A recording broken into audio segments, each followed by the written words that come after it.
Hello, everyone. Welcome back to The Art of Being a Woman. I'm your host, Courtney, and today we are discussing the art of knowing when to be quiet. I'm excited to discuss this topic because I feel like the episodes we've covered so far in season 2 are all beautifully aligned. We started with breaking out of autopilot, we moved on to overcoming people pleasing, setting boundaries, navigating disrespect, and I feel like knowing when to be quiet ties into all of those categories at once. I think for some of us, we are naturally more reserved and quiet when it comes to expressing ourselves when we are feeling heightened emotions, but for others, and myself included, it can be hard to really hold your tongue when you are feeling things very strongly. This episode is really for those people because when we start using silence to our advantage, we not only conserve our own energy, but we also feel more secure within ourselves because many times in situations when we do get reactive and we do tend to overshare, over-explain ourselves, or go back and forth in an argument that has just been going without any real resolution, we're only causing ourselves more discomfort. And it's funny because I do always mention that discomfort is not a bad thing because it means that you're growing, right? Because if you keep doing what's comfortable, you're not doing anything new, so you're not changing.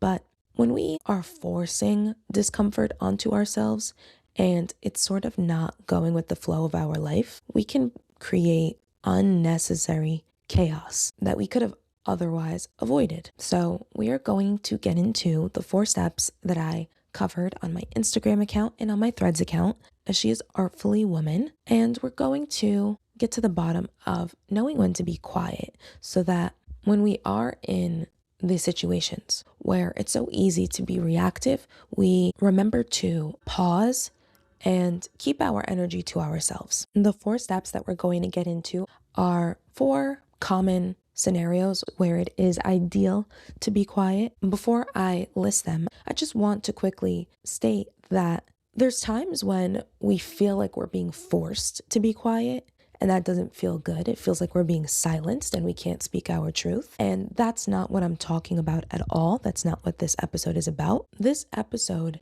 is going to really explain how much of a power move it is when we choose to be quiet on purpose. And by the end of this episode, you will be able to clearly understand the difference on an intellectual level, but you'll feel the difference on an energetic level. So you won't feel like you're silencing yourself. The 4 scenarios are 1, when others aren't seeking understanding. 2, when others begin to mentally check out. 3, when you notice you are repeating yourself. And 4, when your emotions are too high for clarity. Let's get straight into the first scenario, when others aren't seeking understanding. This happens to every single one of us. This happens in so many different relation dynamics. Sometimes the other person is fully conscious. They're fully aware of the fact that they're not trying to see eye to eye with you. And other times, it's not obvious. Perhaps they believe that they're trying to see where you're coming from, but they don't believe that where you're coming from makes any sense. Those are usually the 2 scenarios we're in when we realize someone isn't seeking understanding with us. The first thing that I would really recommend, and this is something that I do personally, of course, is I remind myself instantly that this is not personal. This has nothing to do with me, because someone's level of understanding is based on their own capacity to think outside of the box and put their own opinions and feelings aside and really consider the other person. And that's just not easy for everyone to do. And honestly, maybe it's not easy for anyone to do, but some of us practice doing it more than others because we want to be understanding of other people, regardless if the person is truly just not interested in understanding us or they're trying to, and you notice that they're having a difficult time doing so. Choosing to be quiet in that moment is the best thing that you can do for yourself because it protects your energy. If we were to think back to a time where we had to explain ourselves to someone and it just wasn't clicking for them, it wasn't making sense to them, or perhaps we would explain ourselves, but they took it the wrong way or they took it a different way. No matter how many times we try to rephrase it, all that does is drain our energy, and it leaves us feeling disappointed because we thought that if we put in more energy and more effort to get our thoughts and our feelings across, that we would achieve a better outcome in this conversation, and we didn't. It's depleting because where did all of our energy go? Did it go towards something positive? No, not really. It went towards the other person, and we were expecting some sort of outcome from them, and we didn't get it. So it feels like it was pointless or we wasted our time, because ultimately we did. I know that many times when we are in these scenarios, we don't intend to be selfish in these situations. We're trying to prevent any tension in the relationship, and we think that we can control it if we keep expressing ourselves. But when we start to notice that the other person is not understanding where we're coming from, and we already explained ourselves, we're doing the opposite. So the next time you're in a situation like this, choose to be quiet. You can wrap up the conversation and say, okay, I guess we just don't see eye to eye with this, or I'm okay with you disagreeing with me. I'm okay with you not understanding where I'm coming from, and leave it at that. There's no need to really drain yourself and deplete yourself if there's going to be no resolution. Plus, we never really want to have to convince someone to understand us. If they don't understand us, let them. And that becomes data for us. We just know that this person does not fully understand us, and we move on. Let's get into the next scenario.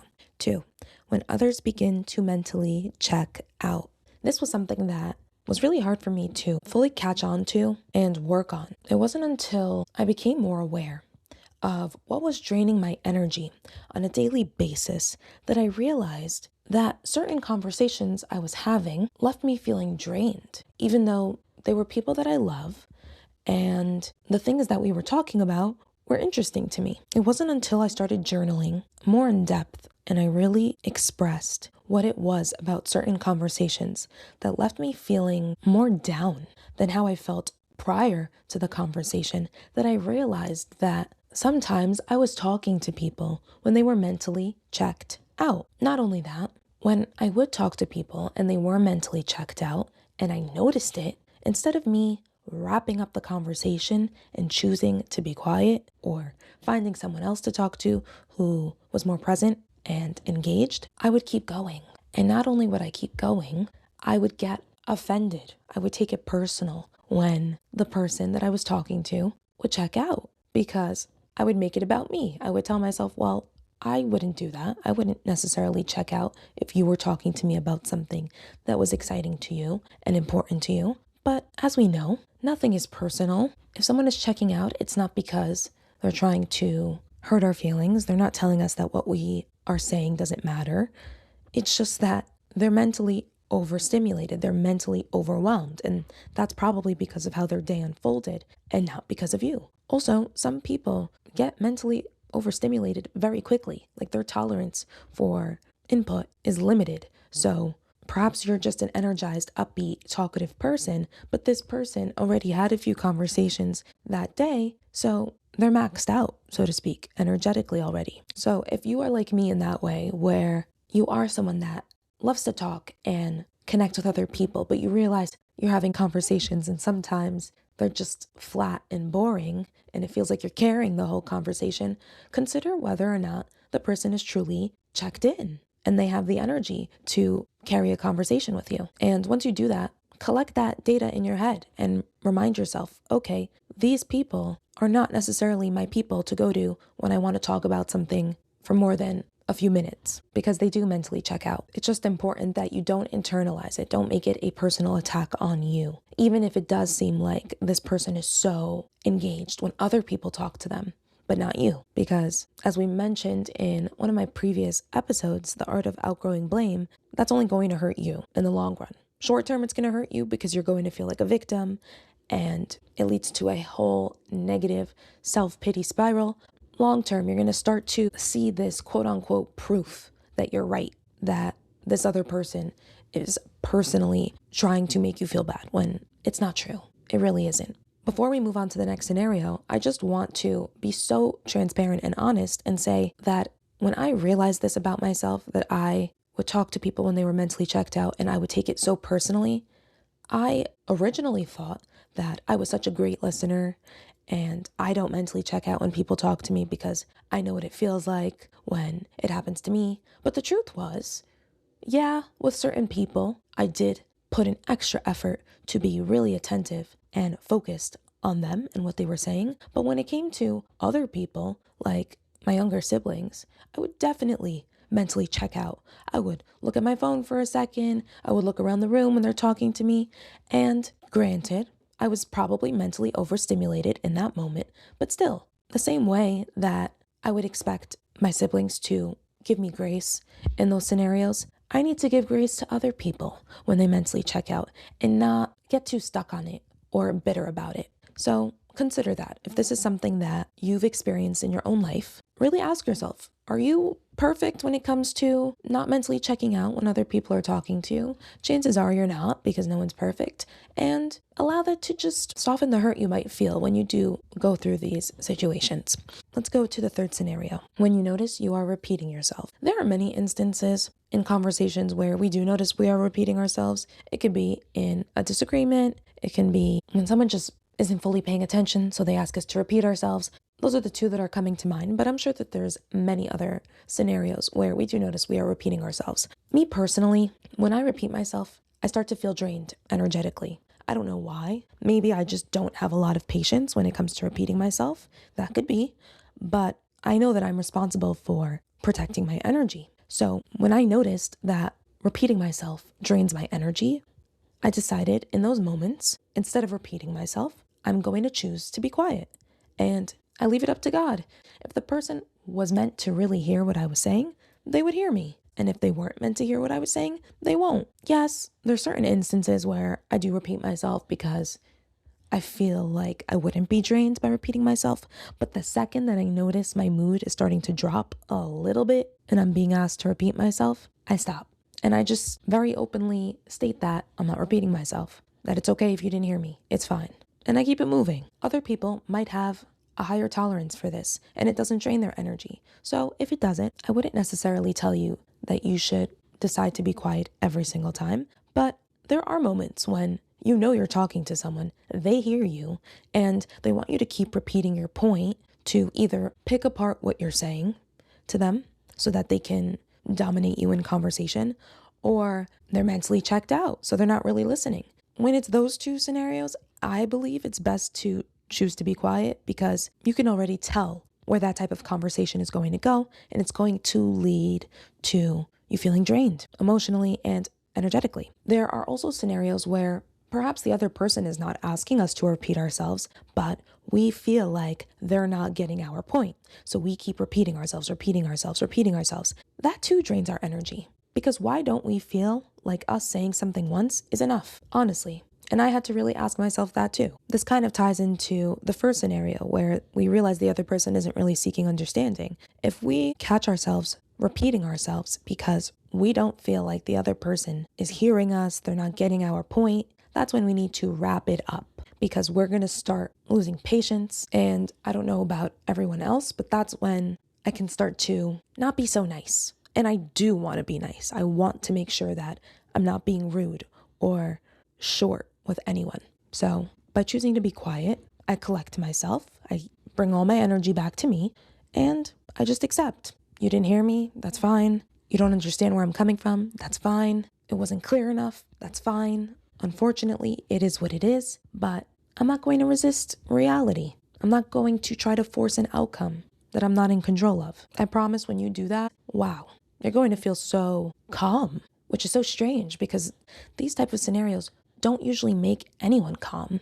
They're usually unsettling because there's some sort of emotional tension underneath. Okay, let's get into the last scenario, number 4, when your emotions are too high for clarity. Ooh, this is the hardest one, I think, because once we are feeling emotionally triggered and we're kind of out of our baseline, so to speak, we're not chill, we're not neutral, we're leaning towards one of our emotions, whether we're frustrated, we're sad, angry, hurt, whatever it may be, it can be really hard to think logically. Sometimes our emotions are stronger than logic. We don't need to feel bad about that, first of all. There's nothing wrong with feeling triggered. There's nothing wrong with feeling really angry or really sad while having a conversation with someone. But what we have to remind ourselves in these moments is that at the end of the day, we are in control of what we do with these emotions. Are we going to allow our hurt feelings, our sadness, our anger to convince us to bring someone else down? Are we going to allow these emotions to influence us to raise our voice at someone else? Are we going to be petty because of how we're feeling? Listen, we've all been there before. There's not one person on this planet that has never lost their cool in an argument or in a conversation. It happens. But what you need to do going forward is reflect on those moments where you lost your cool because your emotions were very high, and ask yourself how you felt afterwards.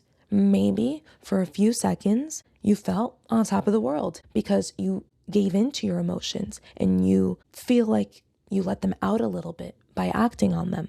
But that's an illusion. It's a fake temporary relief that we get. And as more time passes, we realize that we don't really feel good that we let our emotions get the best of us ever, because it feels like a loss of self-control. And that's truly what it is. Sometimes it can be hard to see it that way when it's coming from our point of view because we feel justified in how we feel.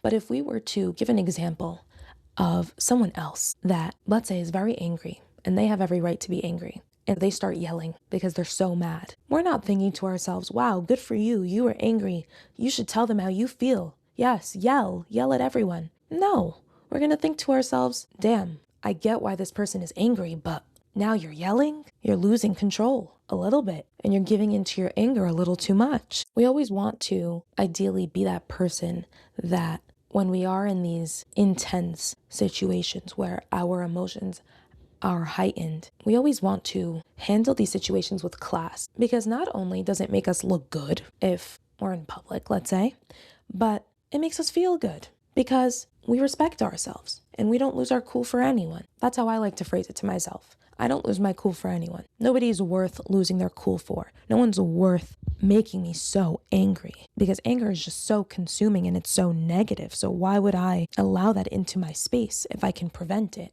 Obviously, that doesn't mean that I never get angry and that I never get triggered. Of course I do. But when I do, I acknowledge it. I allow it to exist within me, but I try my best to make sure that it does not convince me to do anything that I would regret down the line. And sometimes when that's not enough, I like to quickly consider how I would retell the story of the conversation that I'm having with a person when my emotions are too high. Would I want to explain to them that I yelled at the other person?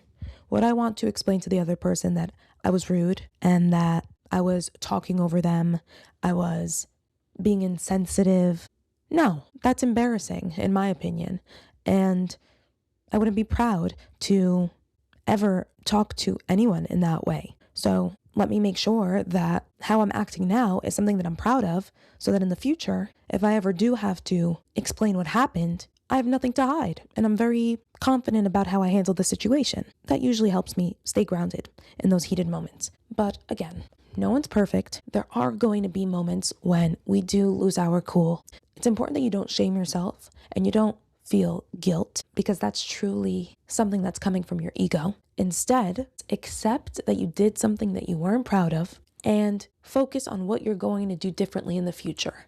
That's real improvement. That's really learning from your mistakes, and that's really doing something about the situation. Because think about it. If you lost your cool and now you feel guilty, you feel embarrassed, what does that do? You don't improve. You don't change your ways. You're just stuck in your guilt and your shame, and you feel so bad that you did that you never give yourself a chance to be sorry, accept that you did what you did and there's nothing you can do about it, and move on. So you have to be really careful when it comes to the guilt and the shame. That's something that I had to work on so much, honestly. When I realized that it was an emotion that was coming from the ego, it was a lot easier to clock it in real time. And it's strange because you wouldn't think that feeling like a bad person and feeling really bad about what you did is something that has to do with the ego. But think about it. When you're feeling guilt and shame, you're still making it all about you. When what you need to do is take responsibility for what you did, your part in the situation, but do better and make sure that going forward in life, when you are interacting with other people, that you don't repeat that same mistake. That is the point of making mistakes, quote unquote, so that you learn your lesson. And if you are someone that really struggles with this, with shame and guilt, you need to think of a child. That's really what helped me. Think of a little child that has a temper tantrum, or let's say does something crazy like slaps their parent. Look, that's not good, obviously, but we have compassion. They had a lot of emotion. They didn't know what to do with it. And as long as they take responsibility that they did something that was hurtful and they don't continue the behavior, or at least they work towards improving on the behavior, we forgive them. It happens. We make mistakes. It's a part of life. It's what makes us human. I hope you enjoyed listening to this episode. This is a very interesting topic, and I'm so glad that we discussed it because it's really a power move when you use silence to your advantage. It really is. It not only protects your energy, but it keeps you feeling calm, cool, and collected in situations where it's really hard to feel that way. If you enjoyed this episode, please rate this podcast, leave a comment, and follow me. Follow this podcast if you haven't already. Follow me on Instagram, follow me on Threads at She Is Artfully Woman so that we can stay connected. Before I go, I just wanted to touch on my announcement that I made on Instagram recently. I decided that I'm going to take a writing break from Instagram, which honestly made me really sad initially because I never expected that I would stop with the Art of series.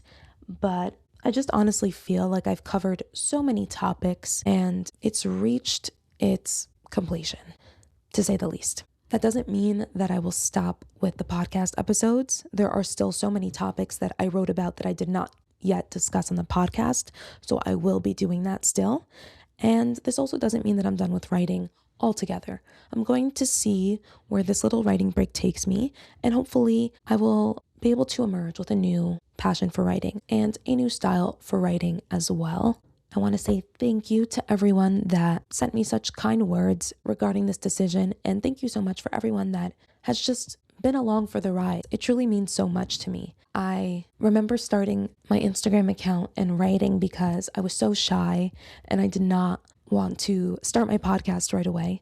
So I decided to just type out my thoughts first. And the love and the support that I got from each and every one of you really helped boost my confidence, and it gave me the momentum to really start podcasting. So thank you so much. I appreciate you. I love you. I hope you have an amazing week. Until next episode, bye for now.